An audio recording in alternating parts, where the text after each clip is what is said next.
Olá pessoal, há um tempo atrás eu fiz um vídeo falando sobre a guerra entre a Rússia e a Ucrânia e falei muito mais sobre a Rússia do que sobre a Ucrânia, até para a gente entender o contexto geopolítico daquela situação. E alguns amigos meus de origem ucraniana até falaram que desejariam escutar um pouco mais sobre a Ucrânia, sua história, a sua situação. Como eu já falei, não sou um especialista sobre o assunto e hoje eu vou comentar um pouquinho, mas eu confesso que o meu desejo era não ter que fazer esse vídeo falando sobre a guerra. Meu desejo era que essa guerra já tivesse se encerrado, já estivéssemos num processo de paz e de recuperação de tudo aquilo que tem sido destruído nesse período. Mas infelizmente vamos prosseguir e vamos entender um pouquinho mais sobre a situação, o que é a Ucrânia, que país é esse, que nação é essa. Nós vimos também sobre a Rússia de Kiev.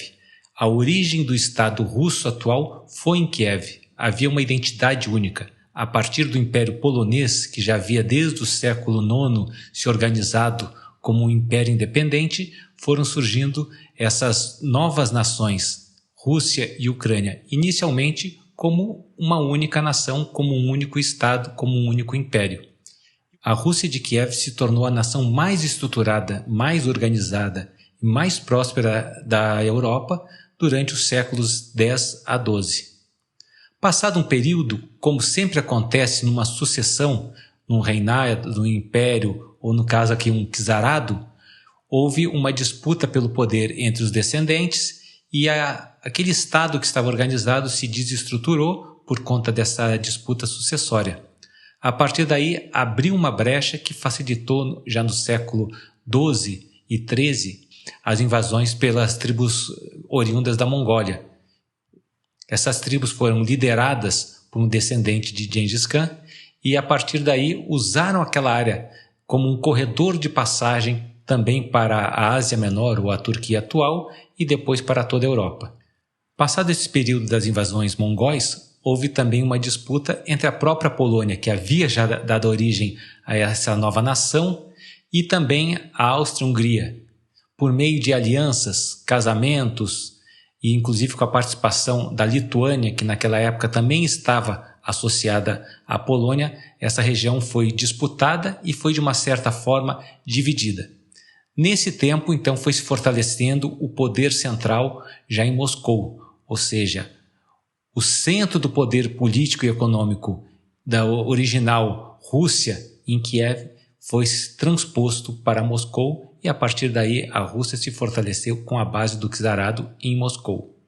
Passado mais um tempo, houve também o surgimento de um povo, os cossacos, e esse povo que teve origem nas estepes, ele se reuniu e adotou a identidade de defensor da Ucrânia.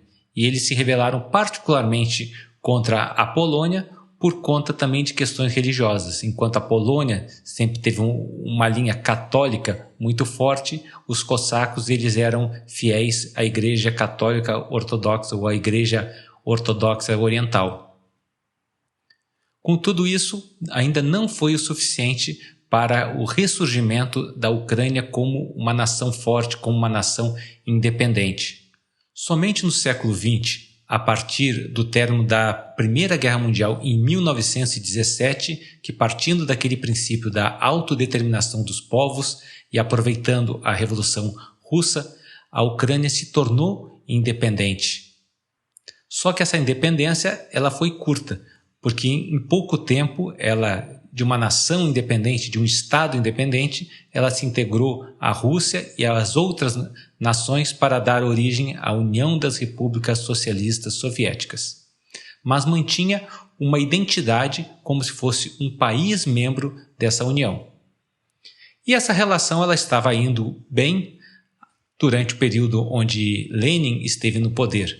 Mas passado um tempo, particularmente a partir da década de 30, Stalin, já no poder, ele teve uma outra visão sobre a Ucrânia. A ideia dele era fortalecer o poder central da Rússia em relação aos demais países da União Soviética. Ele estabeleceu uma série de medidas e uma dessas foi de espalhar os cidadãos russos por todas as demais repúblicas da União Soviética para garantir o poder, para garantir a influência sobre aquelas culturas, sobre aqueles demais estados que eram membros da União Soviética. E na Ucrânia particularmente, por conta até da sua situação de fertilidade, de ser uma região com forte potencial para o agronegócio, ela é conhecida até hoje como o celeiro da Europa por conta do seu solo fértil, um solo, uma terra negra que é muito favorável para o plantio de grãos, particularmente o trigo, o milho e outros cereais. Aproveitando dessa situação, Stalin ele estabeleceu fazendas coletivas e uma meta muito alta, difícil de ser cumprida por essas fazendas, e de maneira que o povo, mesmo plantando, ele não tinha acesso ao fruto do seu trabalho, ao fruto daquela colheita. Primeiramente, ele tinha que recolher a cota para o poder central na União Soviética, ou no caso, a Rússia, e somente depois que ele poderia se alimentar e utilizar aqueles recursos para satisfazer as suas necessidades. Por conta disso, o povo literalmente foi morrendo de fome.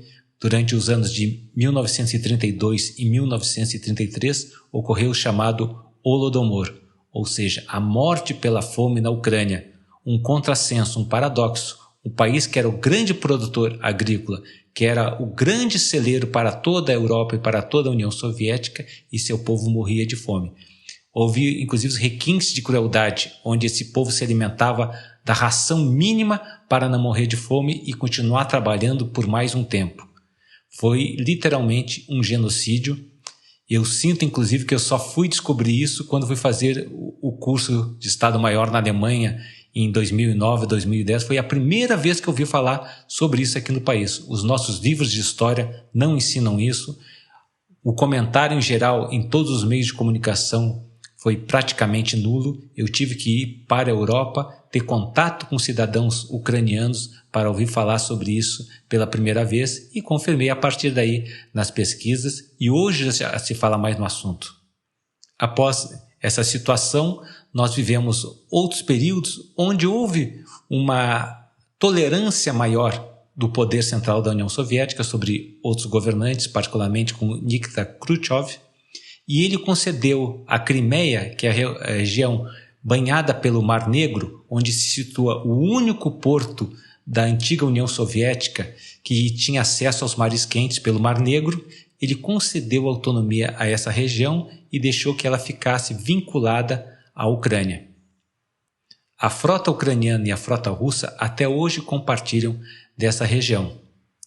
Também dessa mesma forma, a Ucrânia foi o local onde foram instaladas usinas nucleares, onde foram instaladas as armas nucleares e vários comandos militares, por conta dela ficar na fronteira com a Europa, fazendo parte da chamada cortina de ferro e protegendo a Rússia de um eventual ataque no período da Guerra Fria.